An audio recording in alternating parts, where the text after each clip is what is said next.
À l'intérieur de la prison fédérale d'Alcatraz, souvent appelée simplement le Rocher, se dressait le symbole de l'approche la plus extrême du gouvernement américain en matière d'incarcération. Situé sur une petite île à environ 2 km des côtes de San Francisco, Alcatraz fut d'abord un fort militaire dans les années 1850 avant d'être converti en prison fédérale en 1934. Gérée par le Bureau fédéral des prisons, elle était destinée à héberger des détenus jugés trop dangereux ou indisciplinés pour les autres établissements. Depuis sa création, Alcatraz était considérée comme la fin de la route. Une prison de haute sécurité avec des privilèges quasi inexistants, conçue pour les détenus les plus incorrigibles. L'établissement lui-même était un chef-d'œuvre d'ingénierie et de sécurité. Le bâtiment principal, construit entre 1910 et 1912, comprenait 4 blocs cellulaires, un réfectoire, un hôpital, une bibliothèque et des bureaux administratifs. Les cellules étaient petites, austères et faites d'acier impénétrable. Les détenus étaient comptés jusqu'à 13 fois par jour, et le ratio gardien-prisonnier était le plus bas du pays. Des détecteurs de métaux, des bombes lacrymogènes et des gardes armés postés dans des tours surélevées renforçaient la sécurité à chaque instant. L'accès aux privilèges comme le travail, les visites, ou même le droit de parler pendant les repas devait être approuvé, rendant la vie quotidienne à la fois stricte et mentalement éprouvante. Avec une capacité d'environ 312 détenus, Alcatraz était rarement remplie au maximum. Elle abritait certains des criminels les plus notoires, comme Al Capone et Machine Gun Kelly. Les prisonniers les plus dangereux étaient envoyés au bloc D, qui contenait des cellules d'isolement tristement célèbres pour leurs conditions extrêmes. La prison pratiquait une stricte ségrégation raciale, non pas dans un but de réhabilitation, mais uniquement pour le contrôle.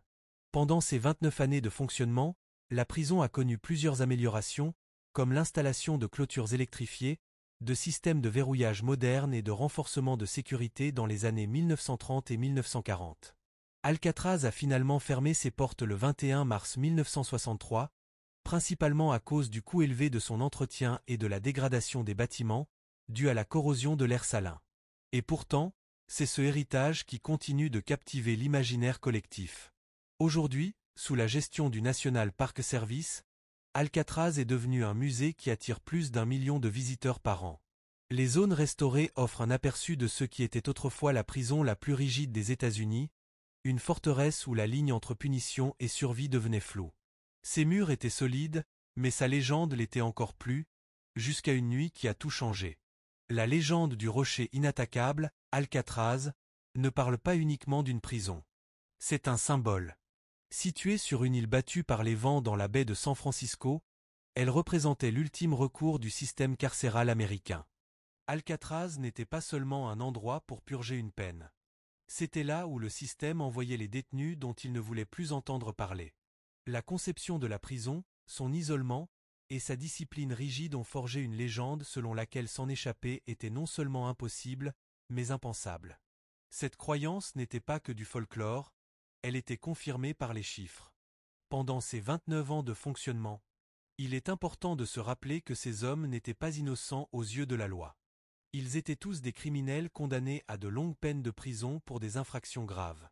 Bien que leur évasion soit un exploit remarquable, leur casier judiciaire était loin d'être vierge, et leurs actions avant et après l'évasion démontrent leur statut de hors-la-loi.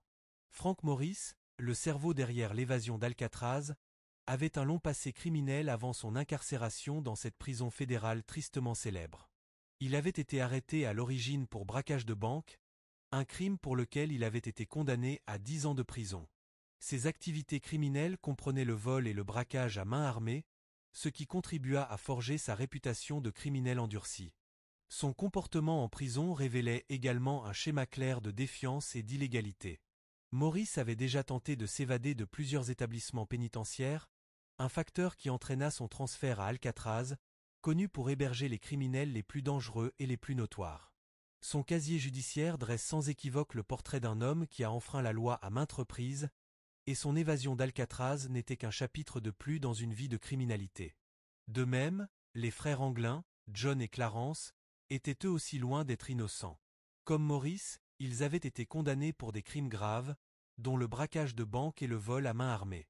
Avant leur arrivée à Alcatraz, les deux frères étaient impliqués dans diverses activités criminelles, avec plusieurs tentatives d'évasion à leur actif. Leur passé criminel révélait une propension à prendre des risques extrêmes pour recouvrer la liberté, souvent au mépris de la loi. Les Anglins, connus pour leurs liens fraternels très forts, avaient souvent participé ensemble à des activités illégales, ce qui faisait de leur évasion un objectif partagé, préparé avec précision et détermination. Eux aussi furent envoyés à Alcatraz en raison de leur comportement violent et de leur historique d'évasion répétée dans d'autres prisons. Bien que l'évasion de 1962 ait été un acte brillant et audacieux, cela n'efface pas le fait que les trois hommes étaient des criminels condamnés. Leur évasion était un acte illégal, qui démontrait encore une fois leur volonté de défier la loi, quitte à prendre des risques mortels pour s'évader. Aux yeux de la justice, leurs actes restaient criminels, et ils sont demeurés fugitifs pour le reste de leur vie, s'ils ont survécu à l'évasion, comme beaucoup le pensent. Leur statut de hors-la-loi est une part indéniable de leur histoire, peu importe à quel point le public peut romantiser leur fuite. L'évasion d'Alcatraz a stupéfié le monde depuis plus de 60 ans. Mais la vérité a-t-elle enfin été révélée? En 2025, 3 prisonniers, Frank Morris et les frères John et Clarence Anglin, ont disparu dans l'obscurité, laissant derrière eux des têtes en papier mâché, un tunnel fait main et une série de questions sans réponse. Penses-tu que ces 3 détenus se sont réellement échappés de cette forteresse imprenable, ou bien ont-ils rencontré leur destin dans les eaux glacées? Tape 1 si tu crois qu'ils ont survécu, ou 0 si tu penses qu'ils se sont noyés dans la baie de San Francisco. Courez, tout simplement. Ils se sont volatilisés sans laisser de traces. Le génie derrière le plan? Frank Morris. Il n'était pas seulement intelligent, il faisait partie des 2% les plus intelligents selon les tests de QI. Criminel chevronné, avec un long passé d'évasion, il fut envoyé à Alcatraz parce qu'aucune autre prison ne pouvait le retenir. Dès son arrivée, il pensait déjà à s'en échapper. Morris s'est allié aux frères Anglin, des codétenus qu'il connaissait déjà d'autres prisons. Ensemble, ils ont conçu un plan si minutieux qu'il en défiait l'imagination. Pendant des mois, ils ont gratté les murs derrière leur lavabo à l'aide de cuillères volées et d'une perceuse. Ils n'ont pas seulement creusé un tunnel, ils ont monté une véritable mise en scène. Chaque tête factice, placée dans les lits pour tromper les gardiens, était fabriquée à partir de savon, de papier toilette et de cheveux ramassés dans le salon de coiffure de la prison. Elles étaient si réalistes que les gardiens en ronde de nuit n'y ont vu que du feu. Les serviettes modelées en forme de bras et de jambes sous les couvertures créaient l'illusion parfaite de corps endormis. Derrière les murs de leurs cellules, un passage secret menait à un niveau supérieur caché, rarement inspecté, l'endroit parfait pour travailler en toute discrétion. C'est là que le trio a fabriqué ce qui allait être la clé de leur évasion. Un radeau de 1,80 m sur 1,20 m, fait de plus de 50 imperméables volés. À l'aide de fils prélevés dans les ateliers de la prison, ils cousaient le matériau caoutchouté, puis scellaient les coutures à l'aide de la chaleur des tuyaux à vapeur de la prison. Avec une inventivité remarquable, ils ont même transformé un petit accordéon en pompe à air improvisée, permettant de gonfler le radeau rapidement une fois à l'eau. Chaque étape du plan faisait partie d'une véritable performance, conçue non seulement pour s'échapper, mais pour ne laisser que des questions derrière eux. La nuit du 11 juin 1962, ils ont mis leur plan à exécution. Ils ont grimpé dans le mur, escaladé 9 mètres de tuyaux, atteint le toit, puis se sont glissés dans les eaux glacées de la baie, et ont disparu. Aucune alarme ne s'est déclenchée. Quand les gardiens ont remarqué qu'il se passait quelque chose d'anormal, les hommes étaient déjà loin.